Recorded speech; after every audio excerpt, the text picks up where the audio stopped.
Cuando Ferrari anunció que dejaba el V8 atmosférico para meterle 2 turbos al 488, media comunidad de Ferrari lo dio por muerto.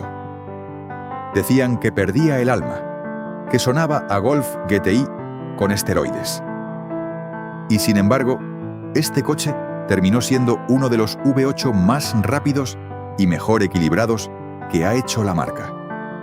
Hoy te cuento por qué el 488 no traicionó a Ferrari, la reinventó. Para entender el 488 hay que remontarse a 2015, cuando sustituye al 458 Italia.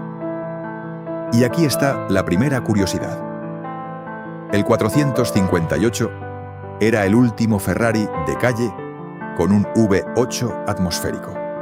El 488 rompe esa tradición y adopta un V8 biturbo de 3,9 litros, algo que Ferrari no hacía en un modelo de este tipo desde el F40, allá por los 80. El nombre 488 no es casualidad.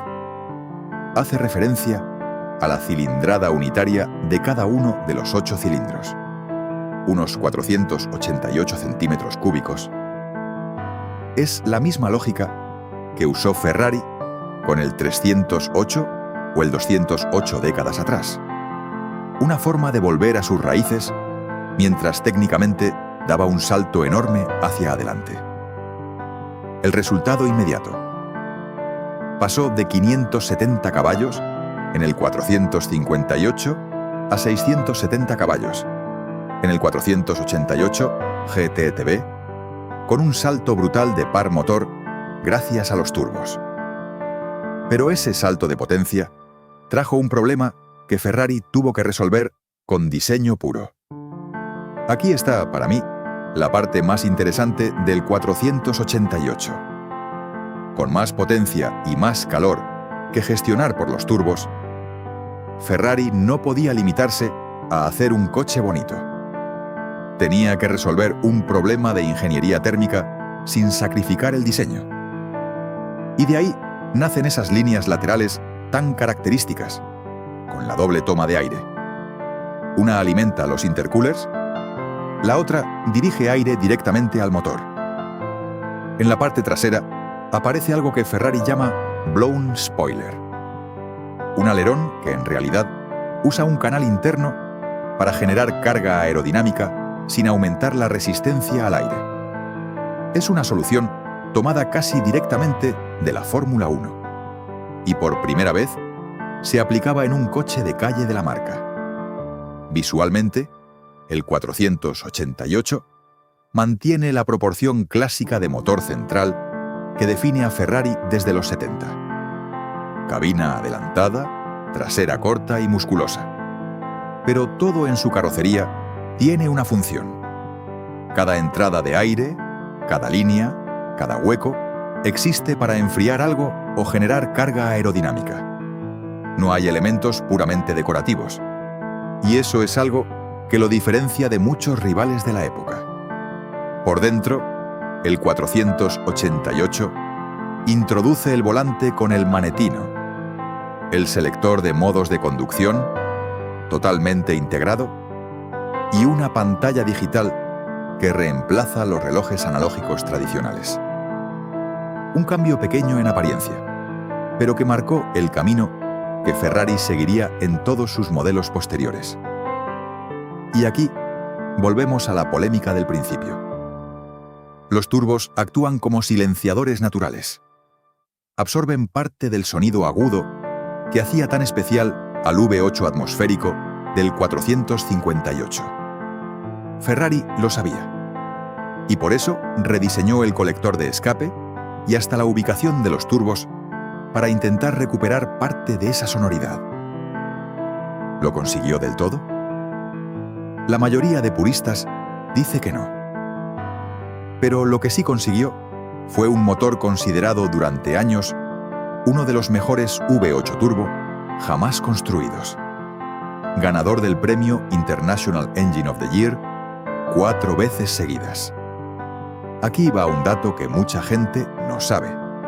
La versión más extrema, el 488 pista, no solo le sacó otros 50 caballos más al motor, hasta los 720 caballos, sino que redujo el peso del coche en 90 kilos, usando fibra de carbono en el capó, los paneles laterales e incluso el eje de transmisión.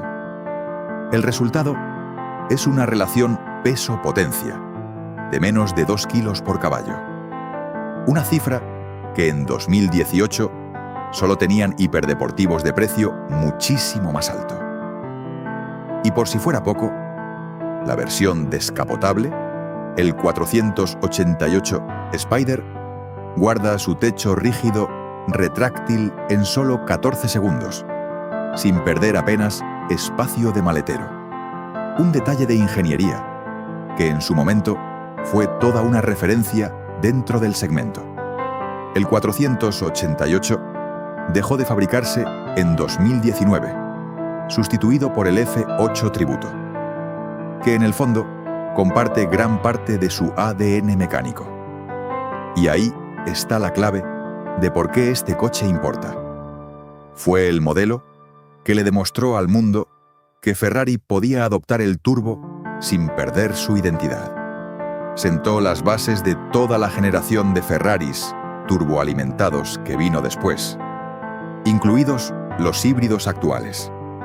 Hoy, con el paso de los años, el 488 empieza a mirarse con otros ojos. Ya no se le compara tanto con el 458 al que sustituyó, sino que se valora por lo que es: un V8 biturbo brutal con un chasis extraordinariamente equilibrado y probablemente uno de los últimos Ferrari de motor central sin ningún tipo de asistencia eléctrica. Así que la pregunta real no es si el 488 traicionó al 458. La pregunta es: ¿preferís el sonido puro de un atmosférico o el brutal empujón de un biturbo? Dejádmelo en los comentarios. Tengo curiosidad por leer qué piensa la gente que realmente ha conducido uno. Y si te ha gustado este repaso, suscríbete, porque la semana que viene analizamos el coche que vino justo después, el F8 Tributo.